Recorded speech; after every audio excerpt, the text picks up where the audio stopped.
The Hunting of the Snark, An Agony in 8 Fits, by Lewis Carroll. Fit the first, the landing. "Just the place for a snark," the bellman cried as he landed his crew with care, supporting each man on the top of the tide by a finger entwined in his hair. "Just the place for a snark. I've said it twice, that alone should encourage the crew. Just the place for a snark. I have said it thrice. What I tell you 3 times is true." The crew was complete. It included a boots, a maker of bonnets and hoods, a barrister brought to arrange their disputes, and a broker to value their goods. A billiard maker whose skill was immense might perhaps have won more than his share, but a banker engaged at enormous expense had the whole of their cash in his care. There was also a beaver that paced on the deck, or would sit making lace on the bow, and had often, the bellman said, saved them from wreck, though none of the sailors knew how. There was one who was famed for the number of things he forgot when he entered the ship. His umbrella, his watch, all his jewels and rings, and the clothes he had bought for the trip. He had 42 boxes, all carefully packed, with his name painted clearly on each. But since he omitted to mention the fact, they were all left behind on the beach. The loss of his clothes hardly mattered, because he had 7 coats on when he came, with 3 pairs of boots, but the worst of it was, he had wholly forgotten his name. He would answer to "Hi!" or any loud cry, such as "Fry me" or "Fritter my wig," to "What you may call 'em" or "What was his name?" but especially "Thingamajig." While for those who preferred a more forcible word, he had different names from these. His intimate friends called him Candle Ends, and his enemies Toasted Cheese. "His form is ungainly, his intellect small," so the bellman would often remark, "but his courage is perfect, and that, after all, is the thing that one needs with a snark." He would joke with hyenas returning their stare with an impudent wag of the head, and he once went a walk paw in paw with a bear, just to keep up its spirits, he said. He came as a baker, but owned when too late, and it drove the poor bellman half mad. He could only bake bride cake, for which, I may state, the materials weren't to be had. The last of the crew needs a special remark, though he looked an incredible dunce. He had just one idea, but that one being Snark, the good bellman engaged him at once. He came as a butcher, but gravely declared when the ship had been sailing a week, he could only kill beavers. The bellman looked scared, and was almost too frightened to speak. But at length he explained in a tremulous tone there was only one beaver on board, and that was a tame one he had of his own, whose death would be deeply deplored. The beaver, who happened to hear the remark, protested with tears in its eyes that not even the rapture of hunting the snark could atone for that dismal surprise. It strongly advised that the butcher should be conveyed in a separate ship, but the bellman declared that would never agree with the plans he had made for the trip. Navigation was always a difficult art, though with only one ship and one bell, and he feared he must really decline for his part undertaking another as well. The beaver's best course was no doubt to procure a second-hand dagger-proof coat, so the baker advised it, and next to ensure its life in some office of note. This the banker suggested and offered for hire, on moderate terms, or for sale, 2 excellent policies, one against fire and one against damage from hail.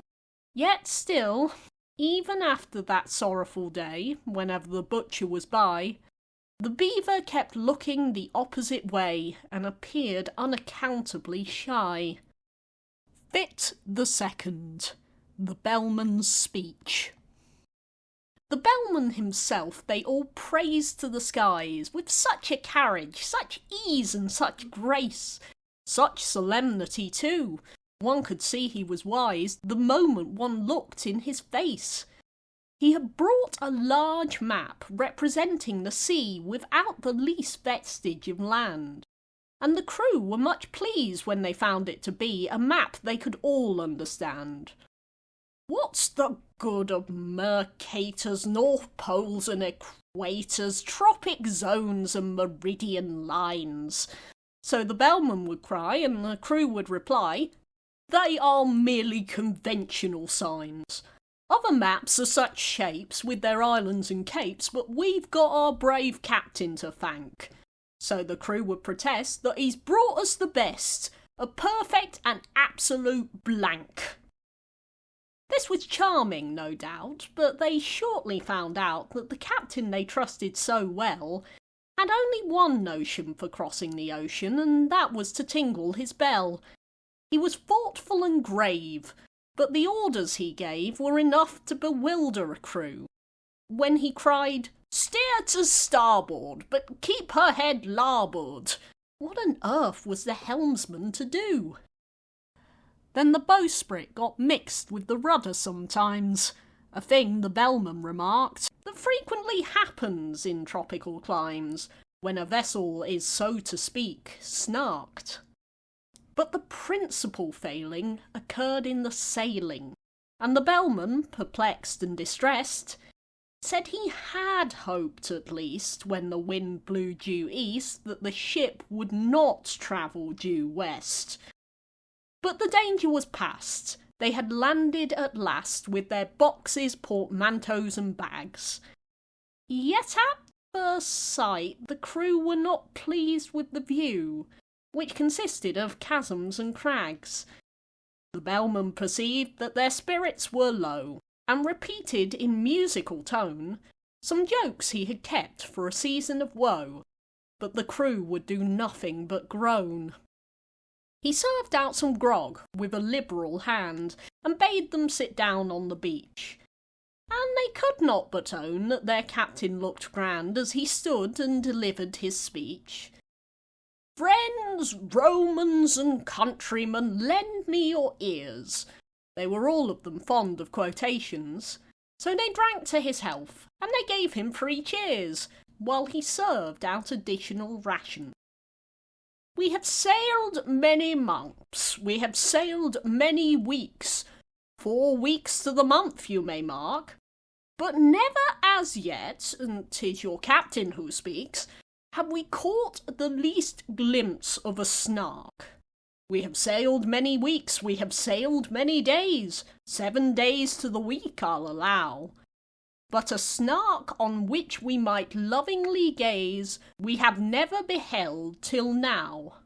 Come, listen, my men, while I tell you again the 5 unmistakable marks by which you may know wheresoever you go the warranted genuine snarks. Let us take them in order. The first is the taste, which is meagre and hollow but crisp, like a coat that is rather too tight in the waist, with the flavour of will-o'-the-wisp. Its habit of getting up late, you'll agree, that it carries too far when I say that it frequently breakfasts at 5 o'clock tea, and dines on the following day. The third is its slowness in taking a jest. Should you happen to venture on one, it will sigh like a thing that is deeply distressed, and always looks grave at a pun. The fourth is its fondness for bathing machines, which it constantly carries about, and believes that they add to the beauty of scenes, a sentiment open to doubt. The fifth is ambition. It next will be right to describe each particular batch, distinguishing those that have feathers and bite from those that have whiskers and scratch. For although common snarks do no manner of harm, yet I feel it my duty to say, some are boojums. The bellman broke off in alarm, for the baker had fainted away. Fit the Third. The Baker's Tale. They roused him with muffins, they roused him with ice, they roused him with mustard and cress, they roused him with jam and judicious advice, they set him conundrums to guess.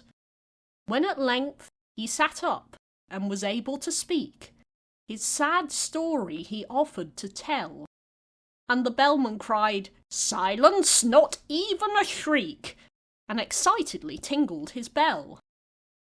There was silence supreme, not a shriek, not a scream, scarcely even a howl or a groan, as the man they called Ho told his story of woe in an antediluvian tone. "My father and mother were honest but poor." "Skip all of that," cried the bellman in haste. "If it once becomes dark, there's no chance of a snark. We have hardly a minute to waste." "I skip 40 years," said the baker in tears, "and proceed without further remark to the day when you took me aboard of your ship to help you in hunting the Snark. A dear uncle of mine, after whom I was named, remarked when I bade him farewell." "Oh, skip your dear uncle," the bellman exclaimed as he angrily tingled his bell. "He remarked to me then," said the mildest of men, "if your snark be a snark, that is right. Fetch it home by all means. You may serve it with greens, and it's handy for striking a light.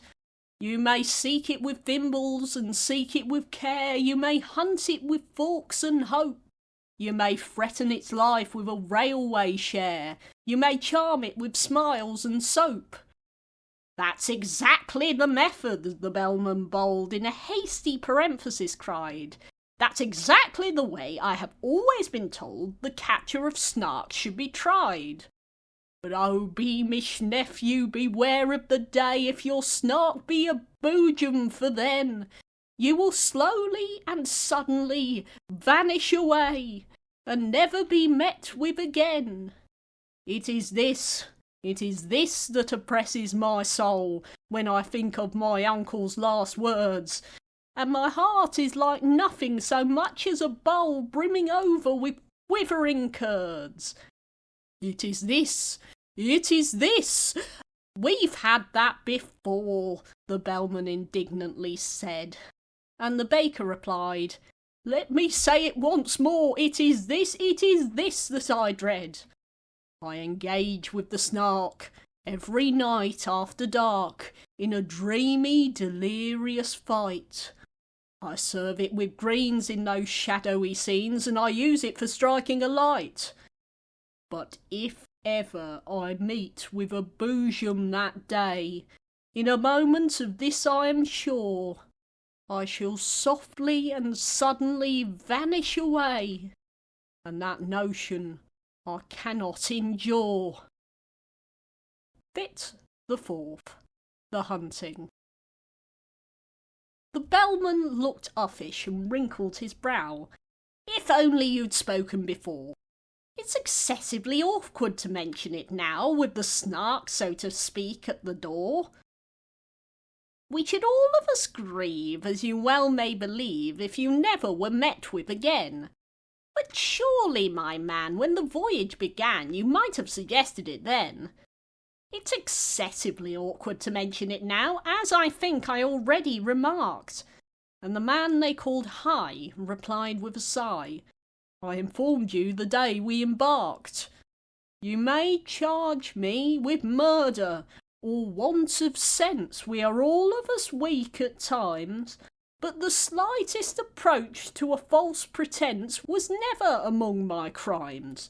I said it in Hebrew, I said it in Dutch, I said it in German and Greek. But I wholly forgot, and it vexes me such, that English is what you speak." "'Tis a pitiful tale," said the bellman, whose face had grown longer at every word. "But now that you've stated the whole of your case, more debate would be simply absurd. "The rest of my speech," he explained to his men, "you shall hear when I've leisure to speak it. But the Snark is at hand. Let me tell you again, 'tis your glorious duty to seek it. To seek it with thimbles, to seek it with care, to pursue it with forks and hope, to threaten its life with a railway share, to charm it with smiles and soap. For the Snark's a peculiar creature that won't be caught in a commonplace way.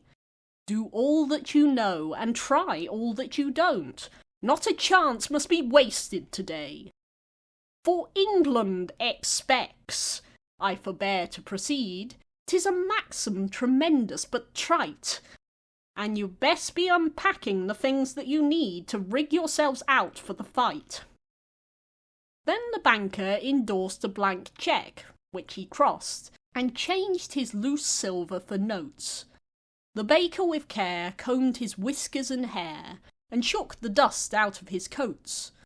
The boots and the broker were sharpening a spade, each working the grindstone in turn. But the beaver went on making lace and displayed no interest in the concern, though the barrister tried to appeal to its pride, and vainly proceeded to cite a number of cases in which making laces had proved an infringement of right.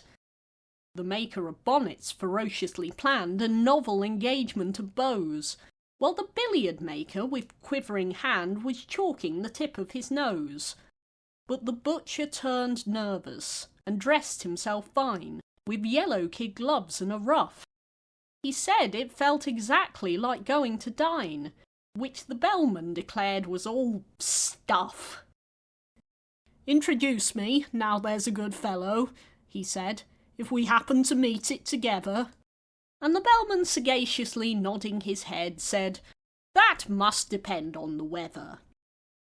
The beaver went simply galumphing about, at seeing the butcher so shy, and even the baker, though stupid and stout, made an effort to wink with one eye. "Be a man," said the bellman in wrath as he heard the butcher beginning to sob. "Should we meet with a jub-jub, that desperate bird, we shall need all our strength for the job." Fit the Fifth. The Beaver's Lesson. They sought it with thimbles, they sought it with care, they pursued it with forks and hope. They threatened its life with a railway share, they charmed it with smiles and soap. Then the butcher contrived an ingenious plan for making a separate sally, and had fixed on a spot unfrequented by man, a dismal and desolate valley. But the very same plan to the beaver occurred. It had chosen the very same place, yet neither betrayed by a sign or a word the disgust that appeared in his face. Each thought he was thinking of nothing but Snark and the glorious work of the day, and each tried to pretend that he did not remark that the other was going that way. But the valley grew narrow, and narrower still, and the evening got darker and colder, till, merely from nervousness, not from goodwill, they marched along shoulder to shoulder. Then a scream, shrill and high, rent the shuddering sky, and they knew that some danger was near. The beaver turned pale to the tip of its tail, and even the butcher felt queer. He thought of his childhood left far, far behind, that blissful and innocent state, and the sound so exactly recalled to his mind a pencil that squeaks on a slate. "'Tis the voice of the Jub-Jub," he suddenly cried, "this man that they used to call Dunce. As the bellman would tell you," he added with pride, "I have uttered that sentiment once. 'Tis the note of the Jub-Jub. Keep count, I entreat. You will find I've told you it twice. 'Tis the song of the Jub-Jub. The proof is complete, if only I've stated it thrice." The beaver had counted with scrupulous care, attending to every word. But it fairly lost heart and outgrabe in despair when the third repetition occurred. It felt that in spite of all possible pains, it had somehow contrived to lose count. And the only thing now was to rack its poor brains by reckoning up the amount. 2 added to 1, if that could but be done, it said, with one's fingers and thumbs, recollecting with tears how in earlier years it had taken no pains with its sums. The thing can be done, said the butcher. I think the thing must be done. I'm sure. The thing shall be done. Bring me paper and ink, the best there is time to procure. The beaver brought paper, portfolio, pens, and ink in unfailing supplies, while strange, creepy creatures came out of their dens and watched them with wondering eyes. So engrossed was the butcher, he heeded them not, as he wrote with a pen in each hand, and explained all the while in a popular style which the beaver could well understand. Taking 3 as the subject to reason about, a convenient number to state, we add 7 and 10 and then multiply out by 1,000 diminished by 8. The result we proceed to divide, as you see, by 992. Then subtract 17 and the answer must be exactly and perfectly true. The method employed I would gladly explain while I have it so clear in my head, if I had but the time, and you had but the brain, but much yet remains to be said. In one moment I've seen what has hitherto been enveloped in absolute mystery, and without extra charge I will give you at large a lesson in natural history. In his genial way, he proceeded to say, forgetting all laws of propriety, and that giving instruction without introduction would have caused quite a thrill in society. As to temper, the Jubjub's a desperate bird, since it lives in perpetual passion. Its taste in costume is entirely absurd. It is ages ahead of the fashion. But it knows any friend it has met once before. It will never look at a bribe, and in charity meeting it stands at the door and collects, though it does not subscribe. Its flavour when cooked is more exquisite far than mutton or oysters or eggs. Some think it keeps best in an ivory jar, and some in mahogany kegs. You boil it in sawdust, you salt it in glue, you condense it with locusts and tape, still keeping one principal object in view, to preserve its symmetrical shape. The butcher would gladly have talked till next day, but he felt that the lesson must end, and he wept with delight in attempting to say he considered the beaver his friend, while the beaver confessed, with affectionate looks, more eloquent even than tears, it had learned in 10 minutes far more than all books would have taught it in 70 years. They returned hand in hand, and the bellman, unmanned for a moment with noble emotion, said, "This amply repays all the wearisome days we have spent on the billowy ocean." Such friends as the beaver and butcher became have seldom, if ever, been known. In winter or summer 'twas always the same. You could never meet either alone. And when quarrels arose, as one frequently finds quarrels will, spite of every endeavour, the song of the Jubjub recurred to their minds, and cemented their friendship for ever. Fit the 6th. The Barrister's Dream. They sought it with thimbles, they sought it with care, they pursued it with forks and hope. They threatened its life with a railway share, they charmed it with smiles and soap.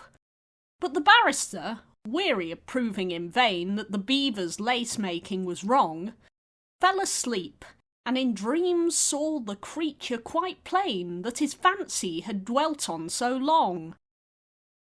He dreamed that he stood in a shadowy court where the snark with a glass in its eye dressed in gown, bands and wig, was defending a pig on the charge of deserting its sty. The witnesses proved, without error or flaw, that the sty was deserted when found, and the judge kept explaining the state of the law in a soft undercurrent of sound. The indictment had never been clearly expressed, and it seemed that the Snark had begun, and had spoken 3 hours before anyone guessed what the pig was supposed to have done. The jury had each formed a different view, long before the indictment was read, and they all spoke at once, so that none of them knew one word that the others had said. "You must know," said the judge, but the Snark exclaimed, "Fudge! That statute is obsolete quite. Let me tell you, my friends, the whole question depends on an ancient manorial right. In the matter of treason, the pig would appear to have aided but scarcely abetted, while the charge of insolvency falls, it is clear, if you grant the plea never indebted. The fact of desertion I will not dispute, but its guilt, as I trust, is removed, so far as relates to the cost of this suit, by the alibi which has been proved. My poor client's fate now depends on your votes." Here the speaker sat down in his place, and directed the judge to refer to his notes, and briefly to sum up the case. But the judge said he never had summed up before, so the Snark undertook it instead, and summed it up so well that it came to far more than the witnesses ever had said. The verdict was called for, the jury declined, as the word was so puzzling to spell. But they ventured to hope that the Snark wouldn't mind undertaking that duty as well. So the Snark found the verdict, although, as it owned, it was spent with the toils of the day. When it said the word "guilty," the jury all groaned, and some of them fainted away. Then the Snark pronounced sentence, the judge being quite too nervous to utter a word. When it rose to its feet, there was silence like night, and the fall of a pin might be heard. "Transportation for life," was the sentence it gave, "and then to be fined £40. The jury all cheered, though the judge said he feared that the phrase was not legally sound. But their wild exultation was suddenly checked when the jailer informed them with tears such a sentence would not have the slightest effect, as the pig had been dead for some years. The judge left the court looking deeply disgusted, but the Snark, though a little aghast, as the lawyer to whom the defence was entrusted went bellowing on to the last. Thus the barrister dreamed, while the bellowing seemed to grow every moment more clear, till he woke to the knell of a furious bell, which the bellman rang close to his ear. Fit the 7th. The banker's fate. They sought it with thimbles, they sought it with care, they pursued it with forks and hope, they threatened its life with a railway share, they charmed it with smiles and soap. And the banker, inspired with a courage so new it was matter for general remark, rushed madly ahead, and was lost from their view in his zeal to discover the Snark. But while he was seeking, with thimbles and care, a bandersnatch swiftly drew nigh, and grabbed at the banker, who shrieked in despair, for he knew it was useless to fly. He offered large discount, he offered a cheque, drawn to bearer, for £7.10, but the bandersnatch merely extended its neck, and grabbed at the banker again. Without rest or pause, while those frumious jaws went savagely snapping around, he skipped, and he hopped, and he floundered and flopped, till fainting he fell to the ground. The bandersnatch fled as the others appeared, led on by that fear-stricken yell, and the bellman remarked, "It is just as I feared. and solemnly tolled on his bell.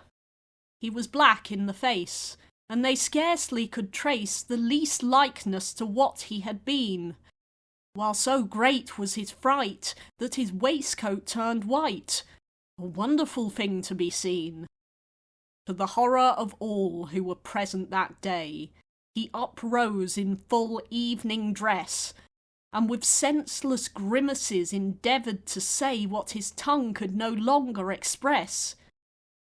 Down he sank in a chair, ran his hands through his hair, and chanted in mimsiest tones, words whose utter inanity proved his insanity, while he rattled a couple of bones. "Leave him here to his fate! It is getting so late!" the bellman exclaimed in a fright. "We have lost half the day. Any further delay and we shan't catch a snark before night." Bit the 8th. The Vanishing.